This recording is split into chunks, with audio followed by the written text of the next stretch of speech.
Hi all, further to the first video on this very retro PC based on the AMD Phenom II X4 840 CPU, which was released in 2011.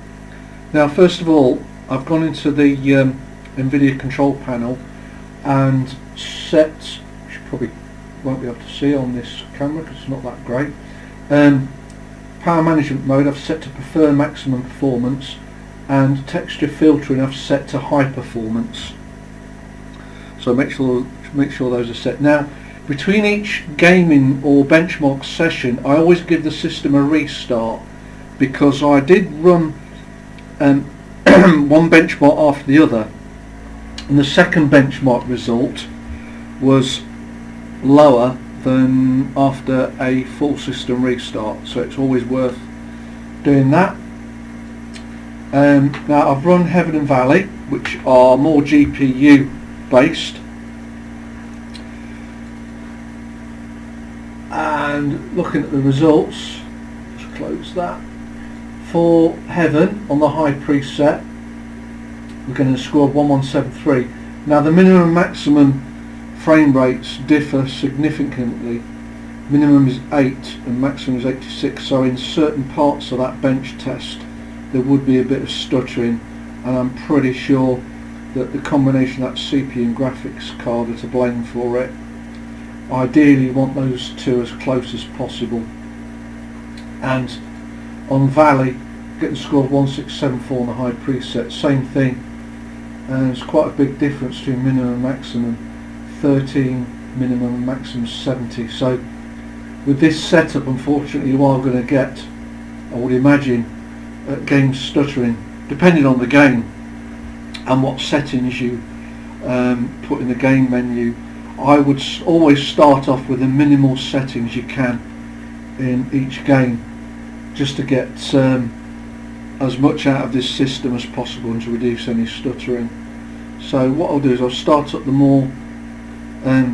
the less system intensive games, and I'll be recording obviously on an external camera, just give this system a chance, so I'm not using Bandicam to record the videos. Now Fortnite wouldn't start, and CSGO, which is on its second version now, they wouldn't start because certain requirements were needed from the CPU, and they are not available in that Phenom chip, unfortunately, so those two games would refuse to start. But I'm sure older games you shouldn't have too much difficulty. But anyway, what I'll do is I'll start up a few of the more popular online games and see what we can get out of this system.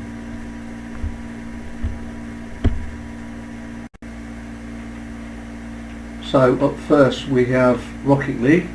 Now I haven't got any tool like Bandicam showing the frames per second, but take it from me, with mostly high settings this is a perfectly playable experience with a good mix of frame rate and quality. Now you won't get more than 60 on a monitor like this, but it is capped at 60 anyway in case the game tries to go above that. But yeah, you shouldn't have any problems playing Rocket League on this system, and you may even get away with putting some of the settings up even higher, but I'd leave it at this. Okay, so that's Rocket League. On to the first person shooter, Team Fortress 2. So I've got the majority of settings set to medium or high. I've got VSync on because when I played this I did notice there was a little bit of screen stuttering, but it looks mid 50s. 50 and above is probably the average you're going to get, which is just fine. Occasionally dips to high 40s, so if you can get those frame rates on this game, then that's good enough. I suppose you can always experiment and put the settings onto low, but at the moment this is quite a good balance. Okay, so that's Team Fortress 2.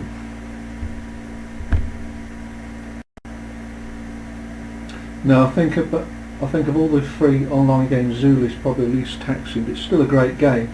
So I've got everything on low.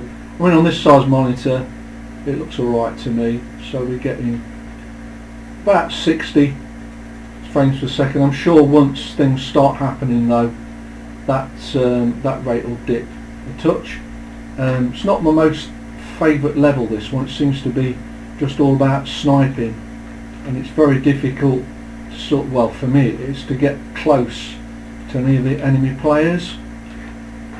But anyway, it's the one I selected just to give you an idea of the gameplay in Zula.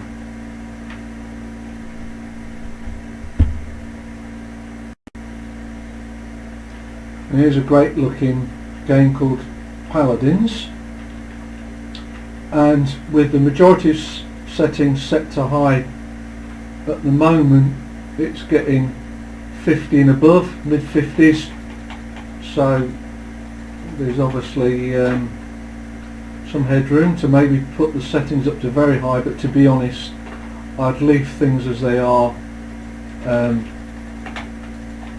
and just stick with what the settings I have. It's on the highest resolution. I should point out that all the games I've tested so far are on the highest resolution, 1920 by 1080,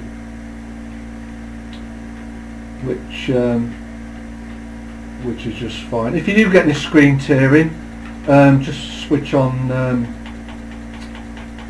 the VSync setting. So at the moment this looks fine. So that's Paladins.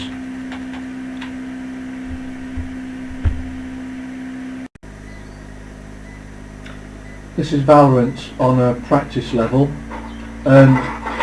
If I'll just turn the sound off. If I join a game, then I get penalised if I exit the game. So that's why I'm recording on this. At the moment, I'll just check the settings. Can't remember what I set them on. So it's maximum resolution, and the graphics is set to low, so everything's low. All the flags are switched off, or the majority is switched off anyway. And at the moment, we're getting above 60. I mean, this monitor only displays 60 anyway, so maybe cap it at 60 rather than let the game exceed that. Little bit of tearing, so maybe I need VSync on as well. But yeah, if you can get above 50, 60, you're fine on Valorant. Again, it's not a very taxing game, but it still looks great. So it's not, unfortunately, not the in-game play, but from what I've told you during this practice game, it gives you a good idea of what this system can do, and I'm pretty confident that in a proper online game you're not going to have much difficulty playing Valorant.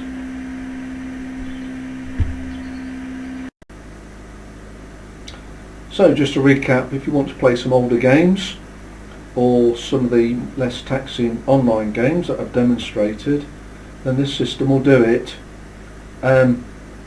Just make sure you get one of the higher end Phenom CPUs put in there. Make sure your motherboard BIOS level supports that,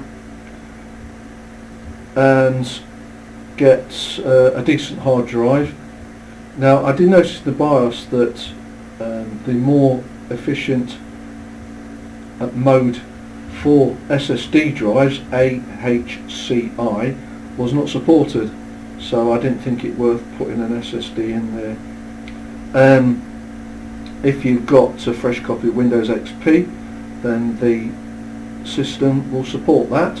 I wouldn't go any higher than a 750 Ti on the graphics card though, because it wouldn't be worth it. The system will just bottleneck it, and I'm sure that 750 Ti was getting close to bottlenecked anyway. And make sure you've got a decent amount of RAM in there. Okay, so if you've got any questions about this system, just drop me a comment. Now, I do apologise for the quality of the microphone and the in-game video footage, but I'm on an external camera at the moment and it hasn't got the best microphone, unfortunately. My main microphone, that no longer works, so I think I need to upgrade the camera and microphone this year. So thanks for watching.